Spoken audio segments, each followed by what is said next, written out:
Alors bonjour à tous et bienvenue pour cette nouvelle vidéo.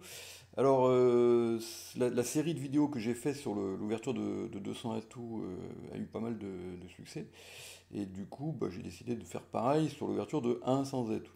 Alors vous allez voir, je vais vous proposer un petit mixte entre le système standard classique et puis aussi quelques conventions que j'aime bien. Euh, donc parfois je vous ferai un exposé des deux hein, pour que vous puissiez choisir en connaissance de cause ce que vous prenez, ce que vous prenez pas, ce que voilà en fonction de votre partenaire, du fait que vous avez un partenaire fixe où vous changez beaucoup, etc., etc. Donc de toute façon l'idée c'est surtout d'alimenter la réflexion, voir quels sont les choix éventuellement qu'on peut faire, plutôt certaines conventions, plutôt d'autres, sachant qu'on ne peut pas tout mélanger, hein, forcément il va y avoir une limite. Dans le système complet que je vais vous proposer, ça va aller assez loin, vous verrez. Donc, mais évidemment, vous ne serez pas obligé de tout prendre, parce que certaines conventions vont pas forcément être très simples. Donc en fait, il faudra voir les inconvénients du système standard, comment on peut l'améliorer, et puis est-ce que ça vous va d'aller si loin et d'apprendre donc un système qui peut éventuellement être un petit peu complexe, hein, voilà. Donc comme ça, vous aurez vraiment le choix. Le système standard, un système un petit peu plus perfectionné, les choix que j'ai faits, pourquoi je les ai faits, au détriment de d'autres que certains de mes collègues vont préférer. On va essayer de regarder un petit peu tout ça, donc au fil des différentes vidéos. Il va y en avoir plusieurs, parce que c'est quand même un énorme sujet. Bien. Alors, on va commencer par l'ouverture d'un sans atout elle-même déjà, hein, avant même de parler des réponses. Il y a un certain nombre de choses qu'il faut regarder. Alors, d'abord, cette fameuse histoire des points HL. Bon. Alors, les points HL, c'est quoi? C'est donner une plus-value à des cartes de longueur quand on possède une couleur cinquième, voire une couleur sixième, puisqu'on va voir que tout à l'heure qu'il pourra arriver d'ouvrir d'un sans atout avec une mineure sixième, évidemment pas une majeure sixième, hein. Bon, bien sûr. Alors, dans quelle mesure est-ce qu'il faut accorder des points supplémentaires à ces couleurs longues? Alors, l'idée, évidemment, elle est claire, c'est que quand on a une couleur cinquième ou sixième, on peut espérer l'affranchir si on finit par jouer un contrat à sans atout, hein, ou même si on finit par jouer un contrat à la couleur d'ailleurs, hein, c'est pas incompatible, on a le droit d'affranchir des longues aussi dans les contrats à la couleur. Alors maintenant, je pense qu'il faut un petit peu de finesse et un petit peu de souplesse dans cette histoire-là. Accorder systématiquement un point pour toute couleur cinquième, deux points pour toute couleur sixième, ça, je trouve ça quand même clairement exagéré. Alors d'ailleurs, un petit peu bizarrement, la sixième carte est un petit peu moins forte que la cinquième en fait. Alors bon, pour des raisons un petit peu complexes. Donc déjà, on ne peut pas considérer qu'une couleur sixième c'est deux points de longueur. Ça, c'est clairement exagéré. Et puis, si on prend l'exemple de la première main là, que je vous ai mise là-haut, donc il y a 17 points H, mais dont la couleur cinquième est tellement pourrie et inexistante que lui accorder un point supplémentaire, franchement, je trouve ça très exagéré. Donc, considérer que ce jeu-là vaut 18, franchement, non, il n'y a pas de carte intermédiaire, il y a deux honneurs secs, voilà, la couleur cinquième est très moche. Moi, franchement, pour moi, ça vaut pas mieux qu'une ouverture de 1 sans atout. Vous allez comparer immédiatement avec la main du dessous, donc qui évidemment elle a également 17 points d'honneur brut, mais clairement quand on la regarde et qu'on la compare à celle du haut, on voit bien que c'est pas du tout la même, hein. Là, la couleur cinquième c'est roi, dame, valet, 9 cinquième, c'est-à-dire quelque chose qui va souvent produire 4 levées en face de 2 petits. Bon. Et presque toujours en face de 3 petits. Bon. Ce qui est évidemment pas le cas du valet cinquième. Bon. Donc ça mérite clairement une plus-value. Il y a un autre élément dont je vous ai déjà parlé par ailleurs, qui est très important aussi à prendre en considération et auquel on pense jamais.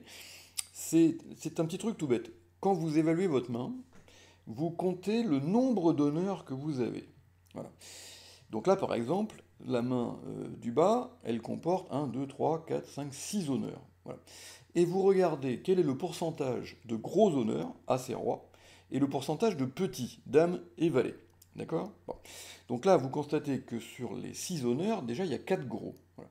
Et que quand vous avez plus de gros que de petits, il faut réévaluer votre main. Voilà. Hein, parce que dans le compte 4, 3, 2, 1, ça on en a parlé dans la vidéo sur l'évaluation des mains, les As et les Rois sont un petit peu dévalués. En fait, ils valent un peu plus que ça. Et les Dames et les Valets sont un peu surévalués, donc ils valent un petit peu moins.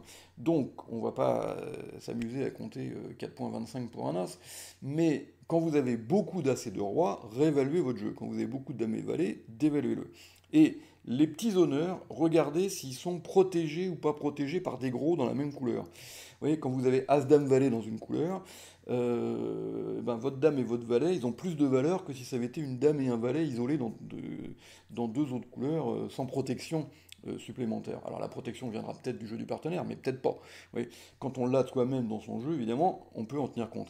Donc là, si vous regardez bien la main dessus, non seulement elle a une belle couleur cinquième, en plus elle a un 10 de carreau qui peut être utile, le 9 de cœur de temps en temps qui peut jouer un rôle, le 9 de trèfle qui va souvent jouer un rôle si le partenaire n'a pas le 10, d'accord? Et le fait en plus qu'il y ait 4 gros honneurs sur les 6, et que les deux petits soient des honneurs protégés qui font partie de la couleur longue. Enfin, tout ça, c'est plus-value, plus-value, plus-value. Hein. Et donc, cette main-là, il est bien clair qu'elle vaut plus que 17 points. Donc, si elle vaut plus que 17 points, on la bascule du côté 18, et à ce moment-là, on va l'enchérir comme une main de 18, c'est-à-dire un trèfle olympique 200 atouts, par exemple. D'accord? Voilà. Donc ça, c'est donc quelque chose d'important, mais dire toute couleur cinquième vaut un point L, ça franchement, ça n'a quand même pas grand sens. Hein, faut quand même, voilà. Bon. Alors, donc, là j'ai parlé des mains de 17, c'est valable également pour les mains de 14. C'est-à-dire que la main du haut, qui a une très belle couleur cinquième, deux As, des cartes intermédiaires 10 et 9 qui peuvent être utiles, ben cette main-là, pour la même raison, on va considérer qu'elle ne vaut pas 14, mais qu'elle vaut 15, hein, et que donc si elle vaut 15 comme elle est régulière, et on va l'ouvrir de 1 sans et tout. D'accord? Voilà. L'exemple inverse, évidemment, c'est la main du dessous, une couleur cinquième toute pourrie, plein de petits honneurs, des dames et des valets, deux honneurs secs, tout ça c'est moins-value, moins-value, moins-value, pas de 10, etc., etc. Donc cette main-là vaut pour plus de 14, et si elle vaut pour plus de 14, on va la traiter comme une main de première zone, un trèfle, un pique, un sans aide. Voilà. Donc c'est à vous, en fait, hein, de décider combien de points vous pouvez attribuer à votre couleur cinquième euh, avant de vous décider si vous traitez votre main en première zone, en deuxième zone ou en troisième zone, sachant que la deuxième zone, c'est l'ouverture d'un sans atout. D'accord? Alors, deuxième problème qui va se poser concernant l'ouverture d'un sans atout, c'est les mains 5-4-2-2. Alors, la distribution 5-4-2-2 est une distribution qu'on appelle semi-régulière. C'est-à-dire que elle n'est pas purement régulière. Hein, les trois distributions purement régulières, c'est 4-3-3-3, 4-4-3-2 et 5-3-3-2. Donc elle est semi-régulière. C'est-à-dire qu'elle ne fait pas partie des trois distributions purement régulières, mais elle n'a pas de singleton. Bon. Alors, ces mains-là, on va être amené à les ouvrir éventuellement de 1 sans atout, sans que ce soit obligatoire. Voilà. Bon. Ou d'ailleurs les traiter à sans atout dans les autres zones. La zone 12-14, ça peut éventuellement être des mains qu'on va traiter du genre un trèfle impique, un sans atout. Ça va être tout à fait être possible. Ou un trèfle impique 200 atouts éventuellement. Ça sera plus rare dans la zone 3, puisque la zone 3 c'est 18-19, et que ce sont des mains qui sont donc susceptibles d'être aussi traitées comme un bicolore cher. Alors qu'évidemment, en première zone, on ne peut pas les traiter comme un bicolore cher. Alors, en ce qui concerne l'ouverture d'un sans atout, il faut retenir une règle.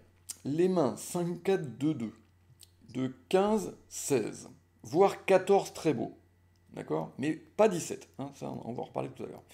Mais donc environ 15-16, donc 14 très beau, jusqu'à 16, mais pas 17, qui comporte une couleur quatrième plus chère que la couleur cinquième, mais qui n'est pas les piques.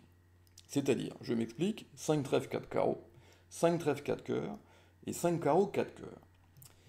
Ces mains-là, on ne peut pas ne pas les ouvrir de 1 sans atout.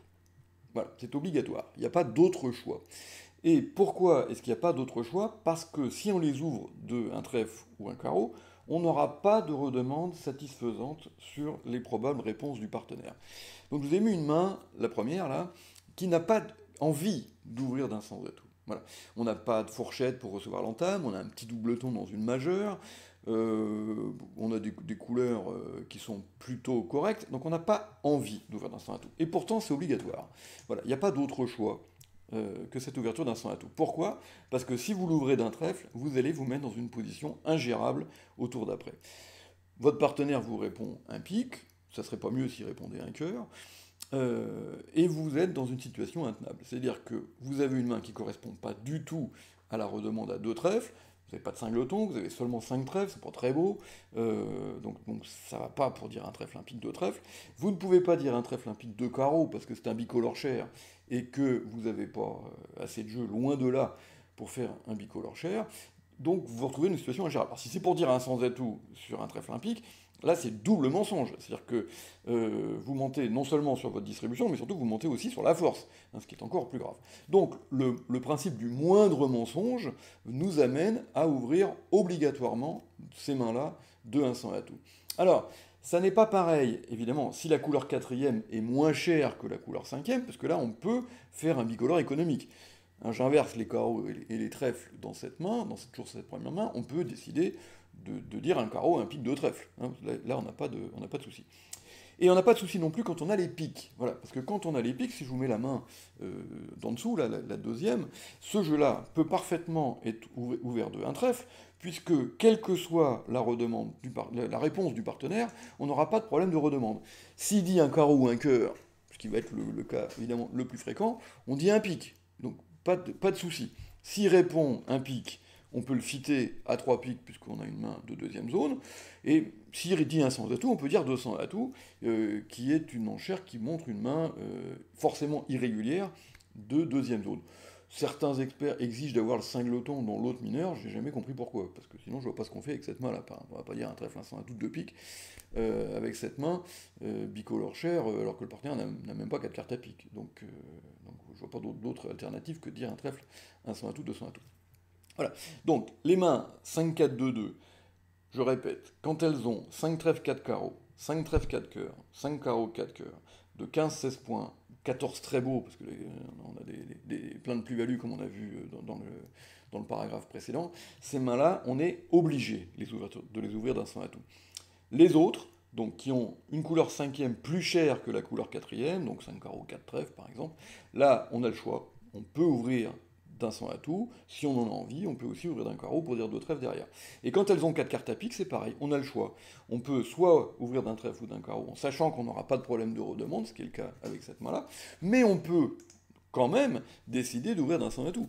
Par exemple, la main du haut ici, vous avez tout ce qu'il faut pour ouvrir d'un sans atout. C'est-à-dire que vous avez dans les doubletons, deux teneurs qui vous donnent une furieuse envie de recevoir l'entame, As-Dame de cœur et le Roi de carreau second. Votre couleur cinquième est complètement inexistante, donc sans intérêt. Donc voilà, vous avez des fourchettes partout, vous n'avez qu'une envie, c'est de jouer le coup et de décrire cette main comme une main régulière. D'accord? Voilà. Donc c'est à vous de choisir. Alors en revanche, la main qui est en dessous, elle est trop forte pour être ouverte d'un sans atout. Elle a 17 points en plus, plutôt beau. Aucune envie de recevoir l'entame ni à pique ni à cœur. Les as, ils sont très bien pour être mis au mort et laisser filer l'entame vers la dame, le valet, même le valet ou le roi-valet du partenaire. Donc aucune raison d'accaparer, si vous voulez, les sans-atouts avec ce jeu-là.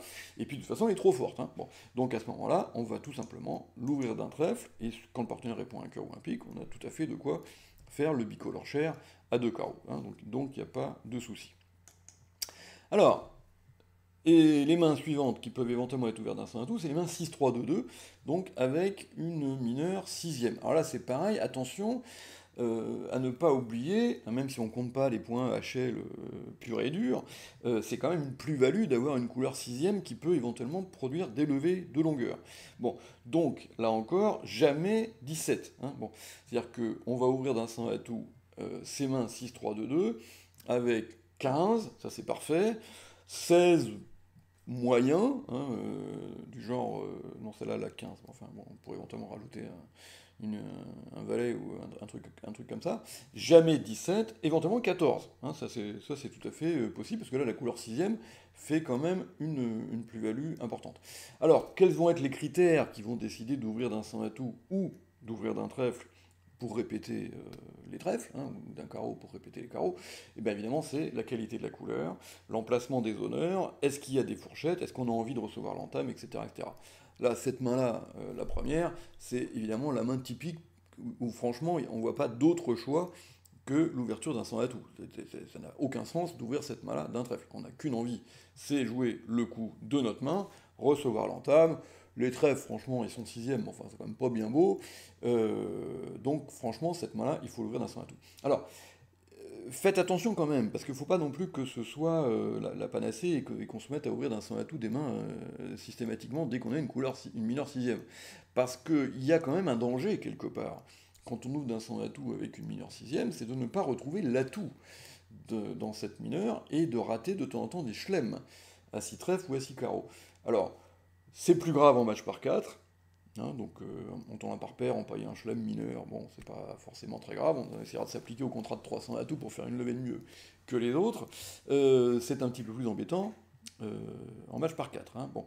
Donc, voilà, faites attention, c'est pas non plus forcément la panacée. Bon, il est vrai également, faut le dire, que l'ouverture de un sans atout constitue un bon barrage aussi contre les cœurs et les piques que peuvent posséder vos adversaires. Hein, bon. C'est sûr qu'on les embête plus en ouvrant d'un 100 à tout que quand on ouvre d'un trèfle. Donc ça peut éventuellement être un argument. Mais l'idée, si vous voulez, dans ce thème-là, c'est d'essayer de ne pas être trop rigide. Voilà, hein. Donc le bridge, c'est un jeu où il faut être rigoureux, mais il ne faut pas être rigide. Voilà. Donc il faut s'accorder une certaine souplesse en fonction des circonstances, de la teneur du match, de là où on est. Est-ce qu'on a envie de prendre des risques, est-ce qu'on n'a pas envie d'en prendre. Et surtout d'essayer toujours de prendre des décisions en sachant pourquoi on les prend, ouais, plutôt que d'appliquer des règles toutes mâchées, toutes faites. Voilà. Donc là, je vous ai mis deux exemples vraiment caricaturaux, hein, où la première, où c'est vraiment tellement évident d'ouvrir d'un 100 à tout, même pour le plus puriste des puristes. Hein. Je pense que Claude Delmouli aurait ouvert d'un 100 à tout cette main-là en pensant à autre chose. Par contre, ouvrir d'un 100 à tout avec celle du bas, franchement, là pour moi c'est un psychique. Hein. C'est-à-dire que je ne vois plus que des inconvénients. On n'a aucune envie de recevoir l'entame, on a une très belle couleur sixième, on n'a absolument aucun problème de redemande, puisqu'on peut ouvrir d'un trèfle et redemander à 3 trèfles derrière, ce qui va décrire la main parfaitement bien. Donc là, franchement, je vois pas l'intérêt d'aller ouvrir d'un 100 à tout, à part envoyer le message suivant au partenaire, t'es tellement nul avec le mort, mon pauvre ami, que je préfère jouer le coup. Bon. Mais à part cet argument-là, franchement, je n'en vois aucun pour ouvrir ce jeu-là de un 100 à tout. Voilà. Bon. Euh, bon. Alors maintenant, là encore, il faut faire attention. La main du haut, là, avec ses 17 points d'honneur, elle est trop forte pour être ouverte de 1 sans atout, hein, à cause de la couleur 6ème. 17 H plus la couleur 6ème, c'est trop fort. Mais, néanmoins, ça va rester une main régulière. C'est-à-dire qu'on va quand même la traiter comme une main régulière. Du fait que les trèfles sont complètement pourris et que là encore, on n'a qu'une envie, c'est de jouer les 100 atouts de notre main. Hein, bon. Même en face d'un partenaire talentueux. Donc du coup, cette fois-ci, on va la traiter comme une main régulière, mais de zone 3, c'est-à-dire un trèfle, un pique de 100 atouts. D'accord. Bon. La main du bas, bon, c'est un petit peu plus discutable, mais bon, moi personnellement, j'aime bien jouer les chelems en mineur, je trouve que c'est quand même une occasion de ramener des points, et donc personnellement, ce jeu-là, je vais l'ouvrir d'un trèfle, et sur un cœur ou un pique, je vais dire 3 trèfles. Bon, ça se discute, bon, je trouve quand même qu'elle est un peu belle aussi, hein, pour être ouverte d'un sans atout. Bon, alors du coup, il faudrait dire un trèfle, un pique 2 sans atout, mais je trouve ça un peu dommage parce qu'après, pour retrouver 6 trèfles, ça va quand même être compliqué. Bon, voilà. Alors maintenant, je vous ai mis une deuxième séquence en bas où c'est passe-passe. Voilà. Alors là, du coup, je pense que l'ouverture d'un sans atout redevient une bonne idée parce que le partenaire ayant passé l'entrée, il y a quasiment plus de mains chez lui, en face desquelles on va gagner 6 trèfles. Donc, ce risque d'empailler un chelem mineur n'existe plus, ou quasiment plus, et donc du coup, là je reconçois d'ouvrir cette main-là d'un sans atout, puisque l'effet de barrage éventuel sur les cœurs et les piques de l'adversaire, et l'effet de camouflage aussi de la main pour le probable contrat final de 300 atouts, redeviennent des arguments qui sont quand même très très recevable, hein. Bon. Alors, après, c'est à chacun de se faire sa philosophie, hein. On peut très bien jouer dans le style El Gémo, bon, donc El Gémo qui est donc numéro 1 mondial, hein, bon, voilà, et qui est un joueur extrêmement talentueux, et avec son partenaire El Ness, leur séquence favorite, c'est un 100 atouts, 300 atouts, hein. Bon. Et donc, El Gémo, il a dit un jour, tout ce qui ressemble de près ou de loin, vaguement, à une ouverture d'un 100 atouts, est une ouverture d'un 100 atouts. Bon. C'est un style, hein, voilà. Bon. Alors, maintenant, ne croyez pas non plus que adopter ce style va vous permettre de prendre sa place de numéro 1 mondial. Ça sera probablement pas suffisant, hein. Bon.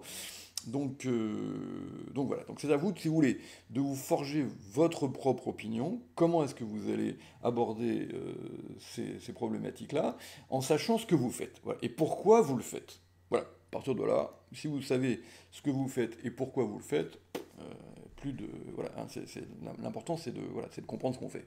Bon, bien. Alors maintenant, problème suivant, l'ouverture d'un 100 atout avec une majeure cinquième. Bon.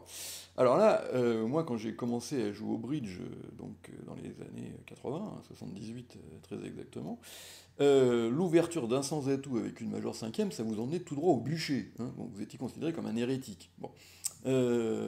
C'est évidemment plus du tout le cas de nos jours, à force de voir jouer les Américains qui, eux, ouvrent d'un 100 atout de façon quasiment systématique toutes les mains régulières avec major cinquième ou pas de major cinquième, les experts français se sont dit, bon, finalement, peut-être qu'ils n'ont pas complètement tout à fait tort. Voilà. Donc, là encore, si vous voulez, il va falloir vous forger une politique. Voilà. Est-ce que vous restez dans le cadre ultra rigide de jamais, mon Dieu, d'une major cinquième quand on ouvre d'un 100 atout, à l'extrême inverse, qui est joue toutes les mains régulières d'un 100 atout, major cinquième ou pas major cinquième, ou alors est-ce que vous vous mettez dans une optique un petit peu intermédiaire? Bon, moi c'est mon choix personnel. J'aime bien me laisser un petit peu de liberté. Voilà, bon. Et donc, de décider si on va ouvrir d'un 100 atout ou si on ne va pas ouvrir d'un 100 atout, ben, en fonction d'un certain nombre de critères. Alors, vous avez donc deux exemples, là aussi caricaturaux. La qualité de la couleur de la majeure cinquième est évidemment un critère.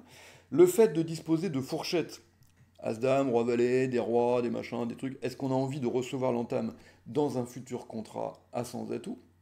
D'accord? La présence ou non d'un tripleton dans l'autre majeur. Alors ça, c'est un argument qui n'est pas forcément facile à comprendre, mais disons que quand on ouvre d'un sans atout avec 5 cartes à cœur, ce qui est le cas de cette main-là, on risque d'avoir un petit peu de mal de temps en temps à trouver le fit à cœur, ne serait-ce que si le partenaire passe sur un sans atout, d'accord? Mais par contre, on va trouver le fit à pique plus facilement. Ouais. Si le partenaire a 5 cartes à pique, ça sera facile parce qu'il va pouvoir faire un Texas même s'il est faible. Alors que si on ouvre d'un cœur, ça va être plus compliqué de trouver le fit à pique derrière, hein. Bon, donc tout ça, c'est des arguments à prendre en considération. Alors donc, moi, en ce qui me concerne, la main numéro 1, donc celle du haut, constitue une ouverture d'un 100 atout totalement évidente. J'ai des cœurs pourris, j'ai 3 cartes à pique, j'ai des fourchettes As-Valet et Roi-Valet pour recevoir l'entame, et en plus j'ai un problème de redemande, c'est-à-dire qu'il faut penser que si on ouvre d'un cœur cette main-là, quand le partenaire va répondre un pique ou même un 100 atout, on va se retrouver un petit peu embêté, parce qu'on va être obligé d'inventer une redemande dans une mineure de 3 cartes, ce qui n'est pas toujours satisfaisant. En plus, souvent dans ces cas-là, ça nous déclenche une préférence du partenaire à 2 cœurs dans 2 cartes, et quand on a une couleur aussi pourrie que celle-là, finalement on préfère probablement jouer un sans atout au contrat de 2 cœurs. Alors, il y a un autre argument aussi qui peut être intéressant à prendre en compte. Ouvrez plus volontiers de 1 sans atout avec 5 cœurs, et un petit peu moins volontiers de 1 sans atout avec 5 piques. D'accord? Alors, pour une raison toute bête, c'est que l'ouverture d'un sans atout est un bon barrage quand vous avez les cœurs contre les piques de l'adversaire. Quand c'est vous qui avez les piques, l'ouverture d'un pique est déjà un barrage contre les cœurs de l'adversaire. Bon, donc ça peut éventuellement être un argument dans les cas un petit peu litigieux. Je sais que j'ai discuté de ça il n'y a pas très longtemps avec mon ami Pierre Schmitt, et donc lui, voilà, il fait tourner des logiciels et des machins et tout ça, et donc il fait beaucoup d'études statistiques, et lui, il est vraiment absolument convaincu que l'ouverture d'un sans atout avec 5 cœurs est en général souvent une bonne idée, et plutôt une mauvaise avec 5 piques. Bon, Donc, oui, hein, donc c'est à vous de décider si vous ouvrez d'un son atout ou pas. Bien. Alors après, donc, quand on va parler des réponses et du système, faudra voir si on met au point ou pas, et si oui, comment, parce qu'il y a plusieurs solutions, la possibilité d'annoncer cette majeure cinquième par la suite, hein. Bon. Alors, c'est pas forcément obligatoire, hein, parce qu'après tout, il y a aussi un effet camouflage, hein, et que la séquence 500 atouts, 300 atouts, donc la préférée de LGMO et LNES, a aussi de temps en temps des avantages de camouflage, et que vos adversaires, ils entament dans cette couleur cinquième, donc évidemment à votre plus grand bénéfice, hein. Donc c'est pas... Voilà. Et puis on constate aussi un autre phénomène, c'est que lorsqu'on a deux mains régulières l'une en face de l'autre, et qu'on a un fit majeur, si ce fit est 4-4, il faut jouer 4 cœurs ou 4 piques, hein, ça sera absolument rarissime que 300 atouts soit un meilleur contrat que 4 cœurs ou 4 piques. Ça déjà, ça nous permettra de mettre l'axiome pas de Steeman avec les 4-3-3-3 direct à la poubelle. Mais qu'en revanche, lorsqu'on a un fit 5-3, surtout évidemment, si on a une main 5-3-3-2 bien sûr, en face d'une main 4-3-3-3, et bien là on s'aperçoit que le contrat de 300 atouts est souvent meilleur que le contrat de 4 cœurs ou de 4 piques. Et que donc du coup la séquence 500 atouts, 300 atouts, avec un fit 5-3 camouflé, n'est pas forcément bien grave. Oui, bon. Alors après, on peut chercher à améliorer un petit peu tout ça, mais voilà. Donc c'est pas forcément très grave d'avoir ou de ne pas avoir un système de récupération, si vous voulez, des fits 5-3 derrière. Bon, on en reparlera quand on fera notre étude des réponses. Alors, l'exemple caricatural inverse, c'est donc la main du bas, où là, franchement, pardon, ouvrir d'un 100 atout, moi personnellement, ça ne me vient pas l'idée. J'ai 5 très beaux cœurs, j'ai deux petits pics, voilà, donc j'ai pas envie de jouer le coup, hein. Je préfère que ce soit mon partenaire qui joue l'éventuel futur contrat de 300 atouts, euh, et donc j'ouvre d'un cœur. Alors bien sûr, bien entendu, ça va nous obliger, en redemande, si le partenaire répond à un pic ou un sans atout, à faire un faux bicolore mineur dans 3 cartes, puisque la main est trop forte, évidemment, avec ses 15 points, pour dire un cœur, un pic, un sans atout, ou un cœur, un sans atout passe. Bon. Et elle n'est pas assez forte pour dire un cœur, un sans atout, 200 atouts, ou un cœur, encore moins un cœur, un pic, 200 atouts. Voilà. Donc du coup, on est obligé de faire des petites acrobaties en faisant une redemande à deux trèfles dans 3 cartes. Redemande qui n'est pas forcing, hein, donc le partenaire peut passer, mais il passe rarement, hein, et il passe toujours avec au moins 2 trèfles de plus que de cœur. Voilà, hein, sinon il ramène à 2 cœurs. Donc voilà. Bon, donc là encore, c'est un choix. C'est vrai que c'est pas non plus hyper satisfaisant, hein, bon, voilà. Mais enfin, bon, ouvrir d'un 100 atout avec deux petits pics, franchement, moi personnellement, ça ne me plaît pas, hein. Bon, maintenant, là encore, c'est une décision que vous pouvez décider de prendre, hein. Ça n'a pas, c'est pas, ça devient une question de style après, hein. Bon. Voilà, donc c'est à vous de vous forger votre propre opinion dans ce domaine-là. Alors, dernière chose qu'on va regarder donc concernant l'ouverture d'un 100 atout, alors là c'est carrément plus exotique, c'est les ouvertures d'un 100 atout avec un singleton. Bon, alors, moi personnellement, c'est pas tellement ma tasse de thé. Je déteste mélanger les mains régulières et les mains irrégulières dans les mêmes séquences, hein, parce que pour moi c'est vraiment deux familles tout à fait différentes. Alors, si vous avez regardé la vidéo sur la théorie du singleton, parce que évidemment ça va aller avec. Bon, vous avez vu que les As et les Rois secs n'étaient pas, dans le cadre de cette théorie du singleton, considérés comme de véritables singletons. Voilà. Et de temps en temps, ben, l'ouverture d'un sans atout, ou les redemandes d'un sans atout, en particulier un carreau, un pique, un sans atout, peuvent constituer le moindre mensonge. Voilà, c'est-à-dire le truc qui est faux, mais qui est quand même plutôt le moins éloigné de la réalité. Si vous prenez donc la main du haut, là, l'ouverture standard, c'est donc un carreau. Très bien. Alors, si votre partenaire vous répond un cœur, il n'y a pas de problème, vous allez fitter les cœurs. Mais si vous répond un pic, ce qui est quand même malheureusement plus probable, bah, qu'est-ce que vous faites? Vous ne pouvez pas dire deux cœurs bicolore cher, vous êtes loin d'avoir assez de jeux pour ça. Dire un sans atout, là c'est double peine, hein, c'est double mensonge, c'est-à-dire que vous montez à la fois sur la distribution mais aussi sur la force, donc là ça fait un de trop. Et donc la seule alternative qui vous reste, c'est de dire un carreau, un pic, deux trèfles. Bon, c'est-à-dire d'annoncer une main bicolore, alors que vous n'êtes même pas bicolore, parce que vous êtes tricolore, et en plus, vous avez très peu de vos points dans vos deux couleurs annoncées. C'est-à-dire que vous avez 5 points dans les carreaux et les trèfles, et 11 dans les deux autres couleurs. Donc ça donne une image extrêmement faussée de votre main à votre partenaire. Alors, moi, ce que je vous conseille de faire avec ce jeu-là, vous prenez le 4 de trèfle, vous le rangez à côté du roi de pique, vous faites vos enchères exactement comme si vous aviez le 4 de pique à la place du 4 de trèfle, et à la limite, si vous êtes mort, vous étalez, vous étalez votre main comme ça, et oh pardon, et vous récupérez le 4 de trèfle, vous le remettez dans les trèfles. Voilà, comme ça, ni votre partenaire, ni qui que ce soit ne peut vous faire le moindre reproche. Voilà, bon. Mais bon, on trêve de plaisanterie, mais je pense que avec ce jeu, l'ouverture d'un sans atout constitue un mensonge, mais probablement le moindre mensonge. Bon, alors, c'est surtout les rois secs lequel j'aime bien ça, pour une raison toute bête, c'est que le roi sec, quand il est dans la main du déclarant, et qu'on finit à sans atout, peut faire une levée. Vous voyez, bon. Puisque l'adversaire de gauche peut entamer sous son as. Bon. Donc ça peut être un argument. Les as secs, évidemment, ça a beaucoup moins d'intérêt. Les dames sèches, les valets secs, bon, ça peut. Dame sèche peut aussi faire une levée si l'adversaire entame sous le roi ou sous l'as. Hein, bon, pourquoi pas. Les petits cinglotons, ça va vraiment être exceptionnel de faire ça, et à mon avis, jamais les cinglotons mineurs. Hein. Voilà. C'est-à-dire, si vous ouvrez d'un sans atout qu'un cingloton, c'est bizarrement un petit peu moins grave si votre cingloton est majeur, parce qu'il y a un petit peu moins de danger de rater les feats. Alors maintenant, il ne faut pas croire que c'est sans risque, hein, évidemment. Si votre partenaire fait un Texas pique et vous entraîne dans un contrat à pique, alors que ce soit 2 piques en 5-1, ou 4 piques, ou 6 piques, quand il en a 6, évidemment, il ne va pas être forcément très content de voir que vous êtes cingleton. Alors si c'est le roi, c'est un peu moins grave, si c'est le 2 sec, c'est quand même un petit peu plus embêtant. Bon, alors la main du bas, un peu moins nette, mais là encore, c'est un petit problème d'anticipation de la suite. C'est-à-dire que si vous ouvrez cette main-là de un carreau, et que votre partenaire vous répond un cœur, tout va bien, mais si vous répond un pique, vous allez avoir un problème. Parce que la seule enchère que vous aurez à votre disposition, c'est un carreau, un pique, deux carreaux. Bon, et on ne peut pas dire que ça donne là non plus une très bonne image de votre main avec ces 5 carreaux pourris. En plus, si votre partenaire a 5 piques, ça va être compliqué de récupérer la tout pique, surtout s'il est faible. Donc on va s'embarquer dans des choses compliquées.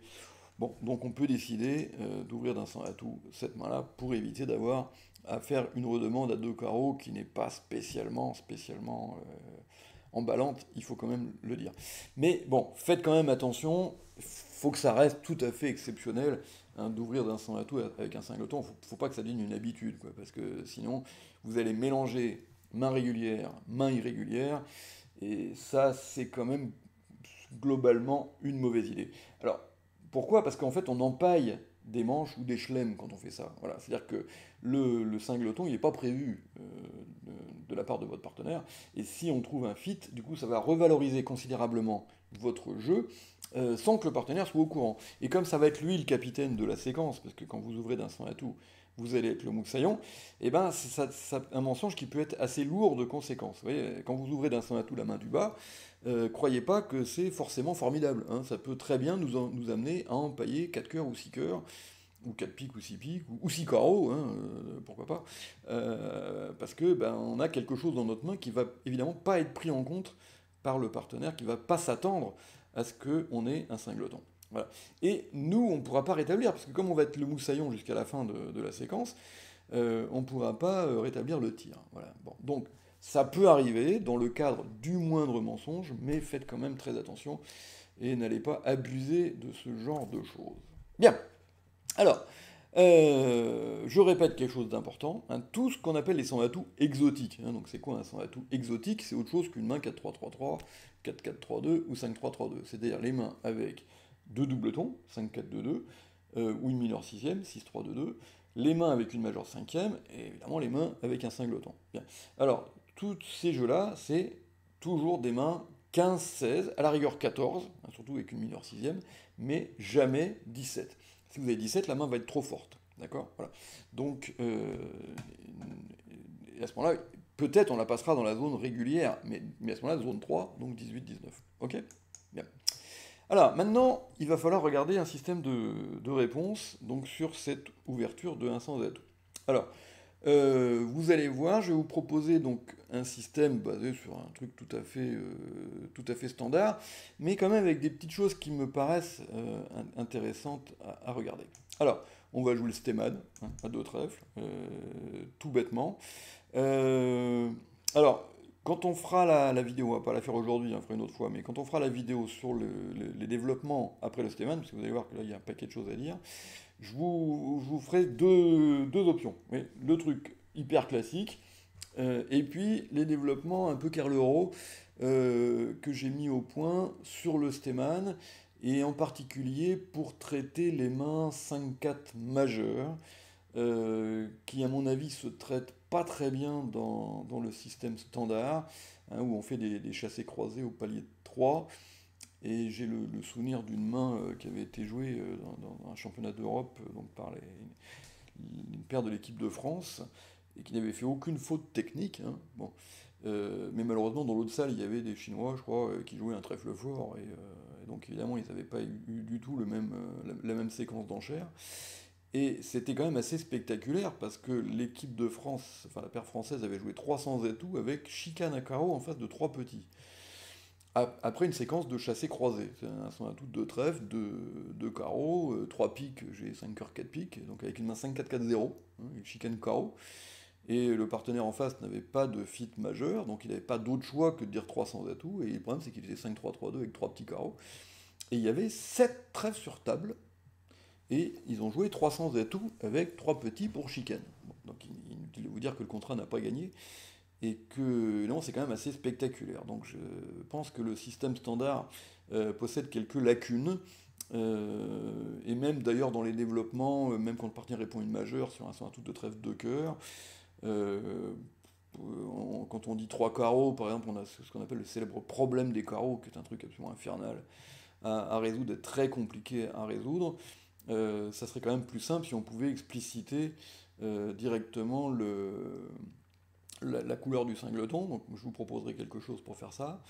Ou même les mains fitées, hein, sans un tout de trèfle de cœur, quand on est fité cœur avec une main de chelem, pour l'instant, dans le système standard, on a la convention de 2012, mais qui est juste en fait un déclenchement de contrôle, et puis les splinters, et encore on les a même pas tous, parce que sur deux cœurs, on n'a pas de splinter à pique. Bon. Donc franchement, c'est pas très performant comme système. Voilà, on le regardera quand même pour que vous puissiez avoir une idée de ce qui se passe dans le système standard, pour que vous puissiez jouer ça avec n'importe quel partenaire occasionnel.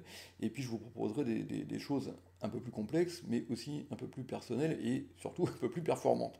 Donc pour annoncer les singletons, les feats, les enchères de rencontres et tout un tas de bidules, on peut faire quelque chose d'assez performant. Et vous verrez aussi un petit gadget pour récupérer éventuellement le feat 5-3 si la majeure de l'ouvreur est cinquième. Bien. Alors, on va jouer évidemment les Texas à deux carreaux et à deux cœurs, hein, ça standard. Alors là encore, c'est pareil, on regardera le système standard de base et puis les systèmes de développement un petit peu plus modernes, et en particulier avec le 200 atout forcing après Texas, qui est une convention qui est maintenant unanimement jouée par tous les bons joueurs de France, de Navarre et du reste de l'univers. Là encore, bon, on peut voir les développements. Personnellement, j'ai mis des développements personnels au point que j'aime bien, qui ne me paraissent pas extrêmement compliqués, et qui là aussi permettent de nommer les singletons, etc. etc. Bon. Donc là encore, on fera pareil, on fera une partie standard classique, et puis une partie un petit peu plus personnelle et un petit peu plus performante. Alors, je vous ai mis un petit gadget, on va le regarder tout à l'heure, donc dans la même vidéo. C'est quelque chose que j'aime beaucoup, qui est très très simple. Alors, vraiment, là, vous pouvez adopter ça, mais là, même avec limite un partenaire occasionnel, pour peu qu'il l'ait lu lui aussi, c'est vraiment simplissime. Vous allez voir, on va regarder ça tout à l'heure. C'est l'enchère de deux piques, qui est soit Texas trèfle, soit l'enchère de 200 atouts. Donc, à peu près 8 points, sans majeur, hein, c'est les mains avec lesquelles on dit normalement 100 atouts, 200 atouts. Bon. Et l'avantage de mettre ça sur deux piques, vous allez voir, c'est très, très simple à utiliser, c'est que ça dégage l'enchère de 200 atouts pour faire autre chose. Voilà. Alors, beaucoup de mes collègues euh, et amis, hein, du coup, font ça, hein, utilisent ces deux piques bivalents, et utilisent du coup l'enchère de 100 atouts, 200 atouts comme Texas carreau. D'accord? Pour pouvoir dégager l'enchère de trois trèfles, pour faire un poupette Steman, pour pouvoir récupérer les éventuels majeurs cinquièmes. Bon, alors, c'est pas l'option que j'ai choisie personnellement. Alors, pour deux raisons. La première raison, c'est que bah, quand on le verra, quand on fera le Steeman, j'ai une autre façon, moi, de récupérer les feeds 5.3, donc qui marche très bien aussi. Donc, du coup, c'est pas la peine d'avoir un Puppet Steeman dédié à ça, hein, donc, puisqu'on a une autre solution pour récupérer les feeds 5.3. Et aussi, je pense qu'il est plus utile d'utiliser 200 atouts pour les bicolores mineurs. Donc, deux manches ou de Schlem, donc au moins 5-4. Alors évidemment, dans le cadre de la théorie du singleton, donc si on a une main juste de manches, il y aura toujours un singleton. Si on est en main de Schlem, pas forcément, hein. Donc n'hésitez pas à aller retourner écouter la vidéo sur la théorie du singleton, parce que c'est quelque chose de vraiment très très important, hein. Et ça, tout ça, c'est des adaptations de la théorie du singleton. Et voilà, je trouve que c'est plus utile parce que ce sont des mains qui sont très maltraitées dans le système standard, puisque on est obligé, dans ces cas-là, quand vous avez 5 trèfles, 4 carreaux et singleton pique, par exemple, de faire un Texas trèfle, suivi de l'annonce du singleton pique, mais du coup, le partenaire, il ne sait pas si vous avez 6 cartes à trèfle ou 5 trèfles et 4 carreaux. Bon, et ça peut éventuellement être grave dans les développements, surtout si vous avez des trèfles pourris, quoi. On va pas faire un Texas trèfle avec 5 trèfles au valet, quoi, ça n'a pas grand sens. Et du coup, je trouve que ce sont des mains qui sont très mal traitées par le système standard, et qu'on peut utiliser donc à bon escient la réponse de 200 atouts pour ces mains-là. Bon, ça va pas vous arriver tout le temps, tout le temps, tout le temps, bien sûr, mais moi je sais que chaque fois que ça m'est arrivé, j'ai marqué 13. Alors là, c'était... bon, vraiment, c'est une convention. Bon, ça n'arrive pas souvent, mais quand ça arrive, on est vachement content de l'avoir à notre disposition. C'est un petit peu comme sous bateau de 200 atouts, la réponse de 3 piques bicolores mineurs. Pareil, moi chaque fois que c'est arrivé, j'ai touché 13. Alors, ça, c'est quasiment systématique. Bon. Alors donc ça, on regardera ça tranquillement dans une vidéo dédiée donc, à toutes ces mains mineures. Donc du coup, je garde le 3 trèfle Texas Carreau. Voilà, bon. Alors, avec la petite différence dans le standard, c'est que du coup, il y aura pratiquement toujours 6 cartes, hein. Bon, sauf un 5-3-3-2 de Schlem, on pourrait éventuellement faire un quantitatif derrière. Contrairement au standard, parce que dans le standard, le Texas Carreau peut parfaitement se faire avec seulement 5 cartes. Donc non seulement dans les 5-3-3-2 de Schlem, mais aussi dans les mains 5-4 mineurs avec 5 trèfles et 4 carreaux, ou 5 carreaux et 4 trèfles en l'occurrence. Voilà. Et ça, je trouve que ça très ennuyeux pour les développements ultérieurs. Bien. Alors, une autre convention dont on parlera aussi et que j'aime beaucoup et qui alors là me paraît vraiment indispensable, c'est de jouer 3 carreaux et 3 cœurs super Texas. C'est-à-dire 3 carreaux, les cœurs pour le Schlem, 6 cartes, 3 cœurs, les piques pour le Schlem.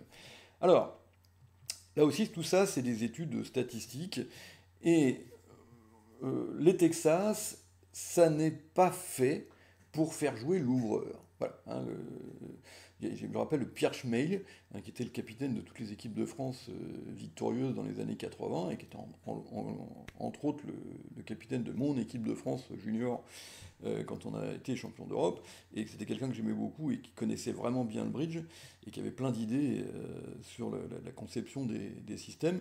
Et je me rappelle, il avait dit un jour, mais si le Texas avait été inventé pour faire jouer l'ouvreur d'un 100 à tout, ça serait la plus mauvaise convention de tous les temps. Voilà. Bon. Alors, c'était une boutade, mais à la limite, s'il n'était pas loin d'avoir raison. Le Texas, ça sert pas à ça. Le Texas, ça sert à rendre la parole au joueur qui a fait le Texas. Et que donc, il peut utiliser le Texas avec une main faible ou avec une main forte. Voilà, c'est ça, ça sert à ça, les Texas. Bien. Et faire jouer l'ouvreur au niveau des contrats partiels ou des contrats de manche, bon, je dis pas que ça sert totalement à rien, mais enfin, c'est pas forcément un avantage. Ça peut avoir un petit avantage pour l'entame, mais c'est un gros inconvénient derrière. C'est-à-dire que reconstituer la main du déclarant quand on est en flanc et qu'il a ouvert d'un 100 à tout, c'est très facile, parce qu'on connaît sa distribution et sa force. Son nombre de points, on sait qu'il est 5-3-3-2 ou 4-3-3-3 ou 4-4-3-2, enfin des distributions donc, régulières ou plus ou moins régulières. Donc on arrive à reconstituer sa main très vite. Quand le contrat est joué de l'autre main, c'est pas forcément vrai. Bon. Donc, si vous voulez, cet avantage qu'on a à l'entame peut être rendu par la suite dans le reste du flanc. Mais ça, c'est vrai au niveau des manches ou des partiels. Ce n'est absolument pas vrai au niveau des chlemmes. Et au niveau des chlemmes, l'entame a un rôle absolument fondamental. Et il est vital de faire jouer les chlemmes par l'ouvreur d'un sans atout, parce que c'est statistiquement lui qui a les roi-valet et les as-dames. Voilà. Et que c'est à lui, c'est dans sa main qu'il faut protéger les honneurs ou les rois, tout simplement, blancs. Voilà. Donc, au niveau des chelems, il est vital, vital de faire jouer l'ouvreur. Et le système standard qui consiste à dire un son à tout 3 cœurs ou un son à tout 3 piques pour les unicolores de Schlem est vraiment très mauvais pour deux raisons. Donc la première raison, c'est celle-là, c'est-à-dire qu'on va jouer le Schlem de la mauvaise main, hein, et que ça, c'est absolument dramatique. Et la deuxième raison, c'est que sur un son à tout 3 piques, par exemple, vous n'avez comme développement chez l'ouvreur que les contrôles. Voilà. Et le problème des contrôles, c'est que on mélange les rois, les as, les singletons et les chicanes. Alors, l'ouvreur, il est censé pas avoir de singletons ou de chicanes, évidemment. Donc, s'il nomme un contrôle, on sait que c'est l'as ou le roi. Mais le répondant, c'est pas le cas, hein, surtout quand il a une couleur sixième. Et du coup, on mélange des trucs qui n'ont rien à voir. Bon, et du coup, on est complètement dans le brouillard parce que le partenaire ne sait pas ce qu'on a. Par exemple, vous avez l'ouvreur, il a roi-dame dans une couleur, et son partenaire lui annonce le contrôle de cette couleur. Bah, si ce contrôle c'est l'as, ces rois-dames sont formidables. Si le contrôle c'est singleton, les rois-dames ils vont direct à la poubelle. Bon, comment est-ce que vous voulez faire pour s'en sortir? Donc tout ça n'a strictement aucun sens et aucune efficacité. Quand on joue les Super Texas à 3 carreaux et à 3 cœurs, on fait jouer l'ouvreur, parce que c'est lui qui va rectifier le Super Texas, et en plus vous verrez les développements qui existent derrière, ça permet de nommer les singletons du répondant pour faire juger à l'ouvreur l'utilité de ces cartes. Donc vraiment, il n'y a pas photo. C'est un truc, je ne comprends même pas que la France entière ne joue pas ça, tellement cette convention est évidente à jouer. Bien, alors, on en reparlera évidemment, on fera une vidéo dédiée. Voilà, tout ça, vous voyez, tout ça, ça va nous prendre plusieurs semaines, voire plusieurs mois, hein, bon, pour le temps de faire toutes ces vidéos-là. Bien. Alors, l'enchère de 3 piques, du coup, n'existe plus. Voilà, il n'a plus aucune signification utile, et j'en ai cherché une, j'en ai pas trouvé. Bon, donc on va la zapper, du coup. 4 carreaux, on va rester dans le standard classique des bicolores 5-5 majeur de manche, hein, partenaire choisi entre 4 cœurs et 4 piques, bon, on va pas s'attarder là-dessus. 4 cœurs et 4 piques, c'est stop, naturel, c'est j'ai envie de jouer le coup. En général, c'est plus malin de dire un son à tout 4 cœurs qu'un son à tout 2 carreaux, 2 cœurs, 4 cœurs. Pourquoi? Parce que sur un son à tout 2 carreaux, votre adversaire de gauche peut intervenir facilement, peut contrer 2 carreaux pour montrer des carreaux, peut dire 200 atouts bicolore mineur, peut dire 2 piques, peut dire 2 cœurs bicolore pique trèfle, etc., etc. Quand vous dites un son atout 4 cœurs, en général vous lui clouez le bec. Bon, donc voilà. Et puis 400 atouts, bon, quantitatif standard. Je vais pas m'attarder là-dessus parce qu'en fait on l'a déjà fait sur 200 atouts, 400 atouts. Les développements sont les mêmes, c'est-à-dire que si l'ouvreur ne passe pas, on essaie de retrouver un fit mineur. Donc bah, si ça vous intéresse, bah, retournez voir les développements sur l'ouverture de 200 atouts, hein, parce que vous aurez tout pareil, donc on s'attardera pas dessus, on le refera pas. 500 atouts, pareil, c'est comme 200 atouts, 500 atouts. C'est pas un quantitatif de grand chelem, ça sert à rien, ça arrive jamais. Moi, je ne l'ai jamais vu en une vie de bridger. Ouais. Bon. Donc, par contre, c'est très utile pour dire je veux jouer le chelem, mais je sais pas lequel. Voilà. Et donc, ça permet éventuellement de rechercher des fits mineurs, et en particulier les fits mineurs 4-4, qui permettent de jouer des contrats de 6 trèfles et de 6 carreaux qui sont meilleurs que le contrat de 600 atouts. Et ça, bon, je dis pas que ça arrive tous les jours, mais c'est quand même d'une utilité peut-être, je sais pas, 50 fois plus fréquente que le quantitatif de Grand Chelem que vous n'allez probablement jamais rencontrer dans toute une vie de bridger. Bon, donc à la limite, c'est vraiment pas très grave. On peut mixer les deux, mais franchement, est-ce que ça vaut le coup de se compliquer la vie pour un truc qui va arriver une fois par vie? Bon, voilà. Donc, à moins que vous soyez un chat et que vous ayez 7 vies, franchement, ça n'a pas beaucoup d'intérêt. Bien. Alors, donc, on va faire tout ça au fur et à mesure, donc des vidéos qui vont se succéder. Donc, juste aujourd'hui, je vais vous proposer de jeter un petit coup d'œil là-dessus, là, sur le 2 piques Texas Ref ou 8 points sans majeur. Alors, franchement, c'est hyper facile. Donc, c'est ce qu'on appelle le 2 piques bivalent. Hein. Bien. Alors, l'ouvreur, il a que 2 réponses, c'est très simple. S'il est minimum, il dit 200 atouts. S'il est maximum, il dit 3 trèfles. Vous voyez? Bon. Alors, donc, 200 atouts, c'est 15, 3 trèfles, c'est 17. Et puis quand il a 16, bah, il regarde, est-ce que sa main lui plaît, est-ce qu'il considère qu'il est minimum, est-ce qu'il considère qu'il est maximum. Ça, c'est à lui de juger sa main. Bon, évidemment, s'il a une couleur 5e, il est maximum. S'il a beaucoup de 10, il est maximum. 4-3-2, c'est mieux que 4-3-3-3. S'il a beaucoup d'as et de rois, c'est mieux que s'il a beaucoup de dames et de valets, etc. etc., etc. Hein. Donc c'est à vous de décider et de faire votre petite salade pour décider si vous êtes mini ou maxi. Ok? Bon. Alors, les développements, vous allez voir, sont hyper simples. Donc, je rappelle, quand le répondant dit deux piques, il a soit des trèfles, faibles ou forts, soit 8 points sans majeur. C'est en fait l'équivalent de l'enchère habituelle de 100 atouts, 200 atouts. Alors, il dit deux piques. Donc, le partenaire dit 200 atouts, je suis mini. Donc, qu'est-ce qu'il fait quand il a 8 points réguliers? Son partenaire est minimum, il passe. D'accord? Et donc, s'il ne passe pas sur 200 atouts, bah, c'est qu'il avait des trèfles. Voilà. Alors, s'il rectifie à 3 trèfles, c'est stop, ça veut dire qu'il avait une main faible, il voulait s'arrêter à 3 trèfles. Et toutes les autres enchères vont être des enchères forcing de manche avec des unicolores à trèfles. D'accord? Bon. Alors, on va nommer les singletons, évidemment. Et là, contrairement au système standard, l'enchère de 3 carreaux veut dire je suis singleton carreau. Vous voyez. Dans le Texas trèfle uniquement, le singleton carreau s'exprime soit à 300 atouts quand on est en zone de manche, soit à 4 carreaux quand on est en zone de chelem. Ce qui a des inconvénients, parce qu'évidemment, quand le singleton carreau tombe pas bien, ben on dépasse 300 atouts, vous voyez, ça peut être ça peut avoir des trucs un petit peu embêtants. Alors, pourquoi? Parce que l'enchère de 3 carreaux est occupée par les 5-5 mineurs dans le système standard. Hein. 100 atouts, 2 piques, Texas trèfle, 3 trèfles, 3 carreaux, en standard, c'est 5-5 mineurs. Nous, dans le système que je vous propose, les 5-5 mineurs, ils sont ailleurs. Ils sont sur un 100 atouts, 200 atouts. Donc, du coup, ça nous dégage cette enchère de 3 carreaux et on peut annoncer le singleton à carreau au palier de 3, ce qui est quand même beaucoup plus satisfaisant et beaucoup plus efficace. Alors, les enchères de 3 cœurs et de 3 piques vont montrer des singletons. Alors là, dans le CEF, on les met à l'envers. Pourquoi faire simple quand on peut faire compliqué? Hein, franchement, j'ai jamais compris l'intérêt de faire ça. Voilà. On a plein de singletons dans tout le système, les splinters, les machins, les trucs. On nomme les singletons directement. Puis là, tout d'un coup, il faudrait qu'on les nomme à l'envers. Franchement, c'est se faire des nœuds dans le cerveau, quand même, pour le plaisir. Donc moi, je vous propose d'abandonner ce truc et de nommer les singletons directement, comme on fait partout ailleurs dans tout le système. Hein. Pas la peine de faire des trucs différents sur cette séquence-là. C'est vraiment aller se mettre des pots de banane sous ses propres pieds, quoi. Hein. Voilà, bon. Donc, bon, maintenant, si vraiment vous voulez les garder à l'envers, gardez-les à l'envers. Hein. Moi, ça me gêne pas. Mais vraiment, je vois pas l'intérêt. Alors, plus intéressant, c'est la signification de l'enchère de 300 atouts. Hein. Donc, je vous ai dit, puisque quand le répondant avait la main sans majeur de 8 points, il passe sur 200 atouts. Donc ça veut dire que l'enchère de 300 atouts, bah, c'est des trèfles. Voilà. Et en fait, c'est un quantitatif. Voilà. Donc avec une main 5-3-3-2, bon, on vient d'apprendre que le partenaire était minimum, donc du coup, on peut envisager de s'arrêter à 300 atouts.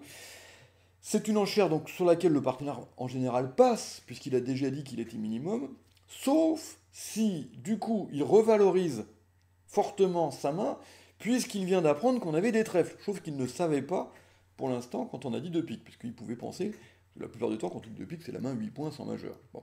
Donc du coup, maintenant qu'il a appris qu'on avait des trèfles, ben, s'il a un beau fit à trèfle, éventuellement il peut décider de reparler. Hein, on fera des exemples tout à l'heure. Ok. Et puis l'enchère de 4 trèfles, ben, ça c'est donc un unicolore de Schlem, mais sans singleton, sans petits singletons. Hein, c'est toujours pareil, les rois secs, les as secs, on peut décider de ne pas les assimiler à des singletons. Voilà. Bon. En tout cas, et cette enchère de 4 trèfles est normalement donc une enchère de déclic, déclenchement de contrôle. Bon, on pourrait imaginer que l'ouvreur redonne un coup de frein à 400 atouts si vraiment il est moche de chez moche avec deux petits trèfles.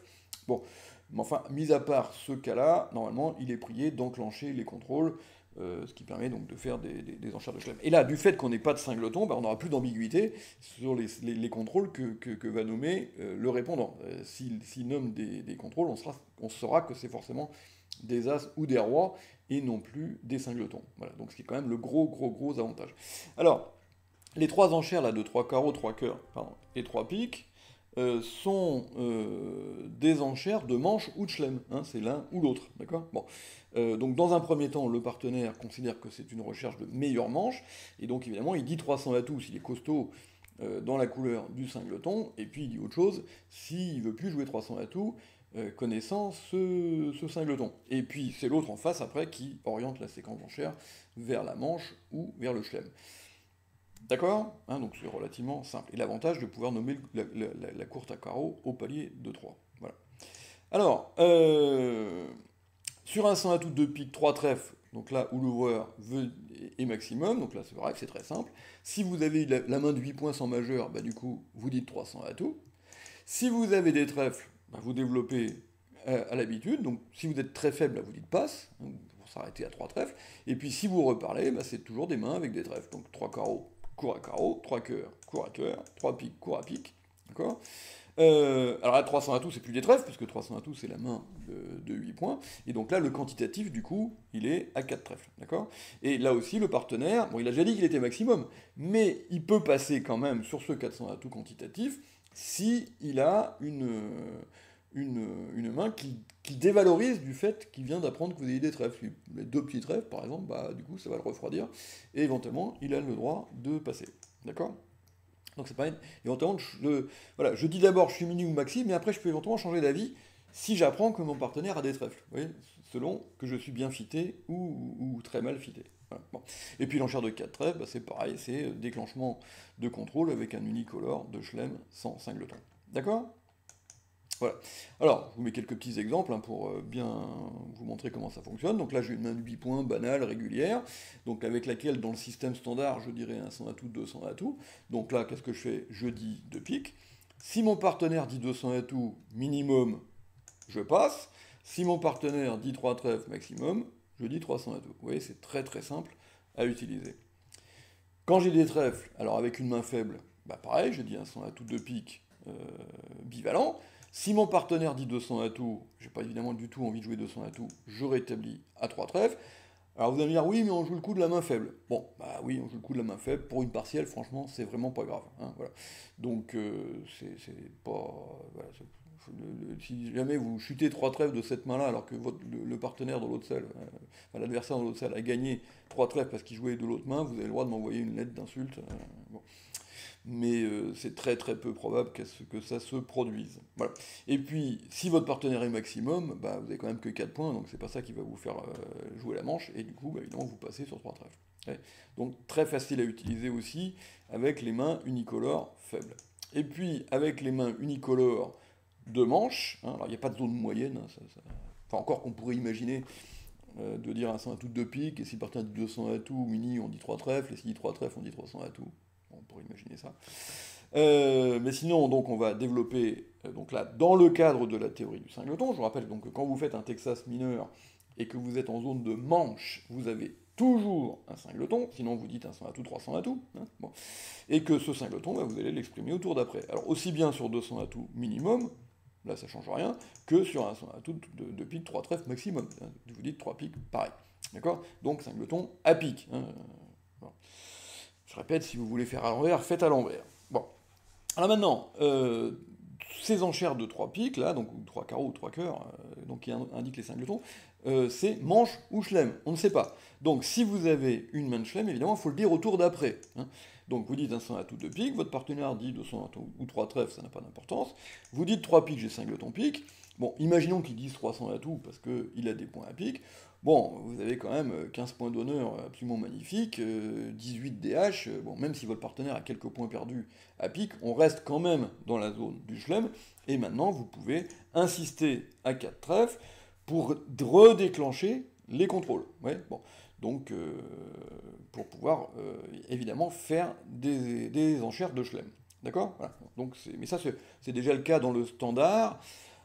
En tout cas pour les singletons majeurs, hein, qui s'annoncent à 3 cœurs et 3 piques. Ça n'est pas le cas dans le système standard pour les singletons mineurs, parce que là, le singleton mineur s'annonce à 300 atouts pour les mains de manche, et à 4 trèfles ou 4 carreaux pour les mains de chelem, donc évidemment ce qui complique quand même les choses, parce qu'on perd pas mal d'espace. Donc avec ce système que je vous propose, en tout cas pour les trèfles, parce que pour les carreaux, on va retomber dans le système habituel, ça sera un petit peu plus performant. D'accord? Voilà. Alors, on peut aussi faire des Texas mineurs avec les mains 5-3-3-2, à condition d'être au moins quantitatif, c'est-à-dire d'avoir au minimum un espoir de chelem. Alors, donc, ça fonctionne pareil. Donc, vous dites 2 piques Texas, votre partenaire dit 200 atouts minimum. Donc, du coup, là, vous avez une main de 15 points. Bon, alors, vous avez une couleur 5e, des 10, donc vous avez fait un petit effort. Bon, partenaire est minimum, ça sent quand même pas très bon, et donc vous dites 300 atouts. Mais ça, c'est quand même une séquence d'enchères qui garantit des trèfles. Hein, voilà. Hein, ça peut pas être la main de 8 points régulière, parce que la main de 8 points régulière, j'aurais passé sur 200 atouts. Donc quand je fais ça, c'est forcément que j'étais parti dans un esprit de Schlem, hein, avec une main donc sans cinglotons, et a priori avec seulement 5 trèfles. Si mon partenaire dit 3 trèfles pour dire qu'il est maximum, là à ce moment-là, mon quantitatif, je ne peux plus le faire à 300 atouts évidemment, parce que là ça serait la main de 8 points, donc je le fais à 4. D'accord? Et mon partenaire sur ces deux séquences-là, donc bien qu'il ait déjà dit qu'il était minimum ici et maximum ici, il va prendre sa décision, je reparle ou je reparle pas, en fonction de l'élément nouveau qu'il vient d'obtenir, qui est que vous avez des trèfles. D'accord? Bon. Donc, imaginons qu'il ait cette main-là. Il a 16. Bon, il a considéré qu'il était minimum, parce que... Bon, ça se discute, hein, enfin il n'a pas de 10. Bon. Ça se discute parce qu'il a quand même 4 gros honneurs sur 5. Hein. 2 rois, 2 as, une seule dame, en plus une dame protégée. Bon, ça se discute pour savoir s'il est minimum ou maximum. Mettons qu'il ait décidé qu'il était minimum. Bon. Quand il entend 300 atouts, il ne doit pas passer comme un automate. Il doit se dire, attention, mon partenaire, il a des trèfles. Bon. Et si mon partenaire a des trèfles, alors là, ma main, franchement, elle est plus du tout minimum. Avec un fil de quatrième, un doubleton, que des as et des rois. Du coup, et d'ailleurs, vous remarquez que ces deux mains, l'une en face de l'autre, elles procurent un excellent chelem. Hein. Si la dame de trèfle tombe, il y a 12 levées de tête. Si la dame de trèfle ne tombe pas, on a encore l'espoir du valet de carreau qui tombe sur As-Roi Dame, et en dernier recours de l'impasse à cœur. Donc vous voyez que le chelem à trèfle est excellent. Hein, bon. Et que donc ça serait dommage de ne pas le jouer. Et donc sur cette enchère de 300 atouts, bah, du coup il revalorise sa main et du fait qu'il a un beau fit à trèfle, et il dit 4 trèfles, et là éventuellement on est parti pour des contrôles, des blackwoods, des trucs d'enchères de chelem habituels. D'accord? Ah oui, comment ça fonctionne? Bien. Alors, voilà, on va s'arrêter ici pour aujourd'hui. On a fait quand même pas mal. Je sais pas combien de temps j'ai fait, mais enfin, ça doit être quand même... voilà. Et donc, dans les prochaines vidéos, eh ben, on regardera donc tout le reste, les développements sur le Steinman, classique et un petit peu pas classique, les développements sur les Texas, classique et un petit peu moins classique, et les super Texas, etc., etc. Voilà. À bientôt.